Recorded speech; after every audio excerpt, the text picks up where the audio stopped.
তারা সম্পদের এমন মালিক হয়েছে, এখন তাদের বিয়ে শাদীর ব্যাপারগুলোও দেখি যে গুলশানের নিচে নামে না, মগবাজারের কোনো বিয়ের চিত্র দেখি না, বা রামপুরা ব্রিজের ওইদিকে ওই অঞ্চল দিয়ে বিয়ে হয় না, বিয়ে হলেই দেখি সেই খবরগুলি আসে গুলশান। তো গুলশান পর্যায়ে যখন উন্নীত হয়ে গেছে, এবং একজন নেতা দেখলাম যে মির্জা আব্বাসকে বলতেছে 2 টাকার কমিশনার। তার মানে কমিশনার, এইসব মেম্বার, চেয়ারম্যান এগুলি কিছুই না, তারা অ্যাটলিস্ট মন্ত্রী, প্রধানমন্ত্রী অথবা নিদেন পক্ষে এমপি, এই লেভেলে চিন্তাভাবনা করে।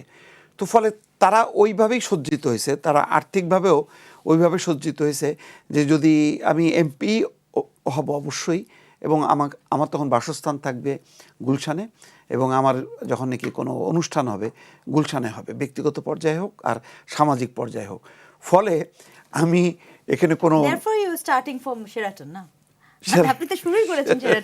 যাই হোক, সেটাই। তো আমি মনে করি যে এখানে এই আদর্শিক অবস্থানটা তো নাই, বরং এটা আরও নগ্নভাবে যাদেরকে আমরা পলিউটেট করতে পারি নাই, যে তরুণ ছাত্র সমাজকে, তাদেরকে করে ফেলছে। এবং এখন ছাত্ররা পড়ালেখার চেয়ে তারা মনে করে যে ক্ষমতাটা, চর্চাটা বেশি ভালো। তো আরেকটা ভয়াল পরিস্থিতির দিকে বরং আমরা ঠেলে দিলাম আর কি পুরো পট পরিবর্তনটাকে। জাতীয় পার্টি আর জামাত এক হবে না। জামাত যদি 50টা আসনও পায়, ভবিষ্যৎ হোক নিরাপদ, বিনিয়োগ হোক বিশ্বস্ত, আর আমার পছন্দ সল্ট বে। ওয়েলকাম টু সল্ট বে। 70টা আসনও পায়, সেটা নিয়ে কিন্তু তারা একটা স্ট্রং একটা অপোজিশনে পরিণত হবে। এই কারণে যে জামাতের একটা আদর্শিক লাইন আছে আর বিএনপির একটা আদর্শিক লাইন আছে। আগে এটা মিক্সড ছিল, ম্যাচ হয়ে গেছিল। এখন কিন্তু বিভাজনটা পরিষ্কার। বরং বিএনপির নেতৃত্বে একটা জাতীয়তাবাদী, গণতান্ত্রিক, বাম, প্রগতিশীল একটা ঐক্যের একটা সম্ভাবনা দেখা যাচ্ছে। অনেকে মনে করছে দেশের স্থিতিশীলতার স্বার্থে, দেশের যে নিরাপত্তার হুমকি ব্যক্তিগত পর্যায়ে এবং রাষ্ট্রীয় পর্যায়ে, সেই জায়গায় বিএনপি ভালোভাবে সেটা ফেস করতে পারবে। কিন্তু অনেকে আবার মনে করে যে জামাত যদি ক্ষমতা আসে তাহলে অস্থিতিশীলতা বাড়বে, সংখ্যালঘুদের মধ্যে একটা নিরাপত্তা, বৈশ্বিকভাবে ভারতের সাথে সম্পর্ক আরও খারাপ হওয়ার মতন যেই কিছু অ্যাক্টররা আছে তারা সেই সুযোগটা নেবে।